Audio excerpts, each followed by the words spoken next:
Hello friends. Ngasidi aina ne koi container ni matangda aina video ma puduna lakjari. Sijine aigi collection sidaida leise round shape ki leire adagi si koi doll ko laidigi koi doll gi theme da sabagi leire shape adagidi sisina rectangle gi aduga sisina pastries kumba sabada sisinabagi aduga sisina koi gi layer hai tare ko koi gi 2 tier adagi 3 tier sema kana top da thamnabagi ne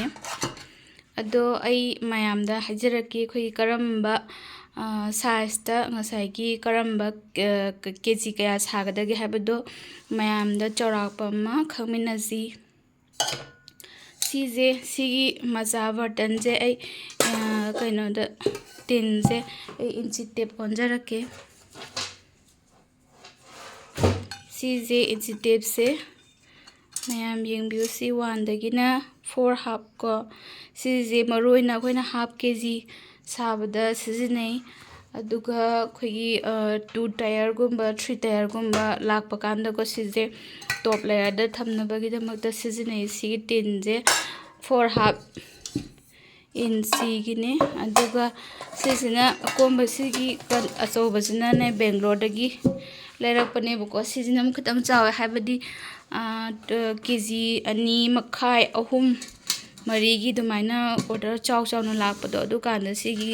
soba size sijinai sije kaya mu oigadagi habado yengsi sise 11 inch kini ko aigi sise aduga next thamjarage sumaina sigi tin je habadi khoina ahamada cake ki order se lawrani ko cake ki order se lawr matungda magi pambagi matung ina size tin je kaya da sagadagi habadu ni aina ucharakadoi sije sijina mu 7 oi ko sijina mu akhoigi sidaida half kg gi ji sa taragadi ne kitang hadi pak thoeba aduduna khoina chang je yenga kanda sarni aduduga sigi height se 4 inch ki orangani sise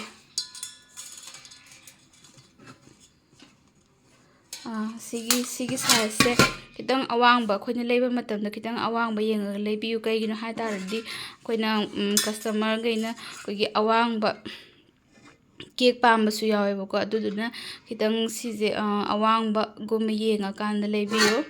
khoina cake se kamain tawraga hapkadagi hai taradi si kaiguma cake sigi height ne badu taragadi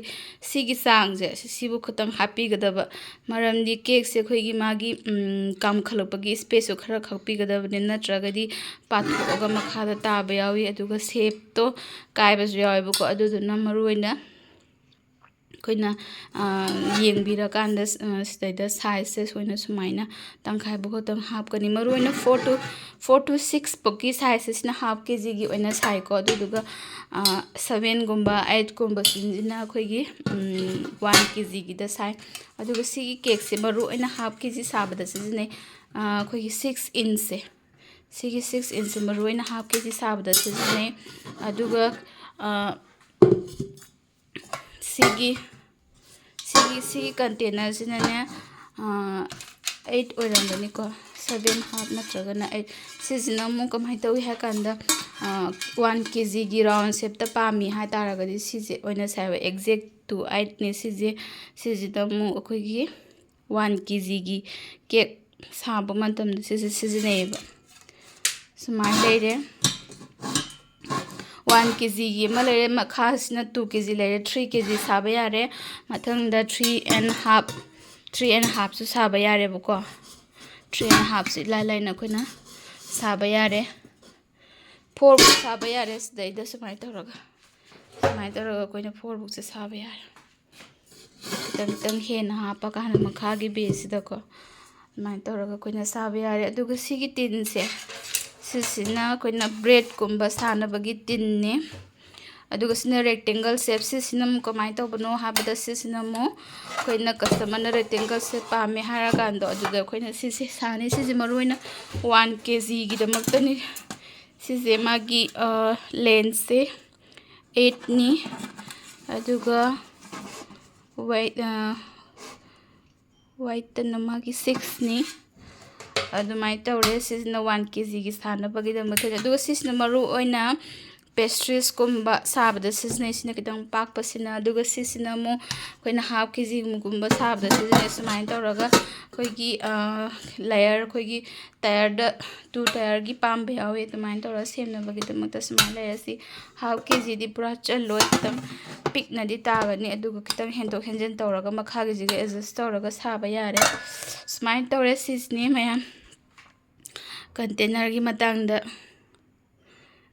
ꯃꯌꯥꯝ ꯌꯦꯡꯕꯤꯌꯨ thank you four washing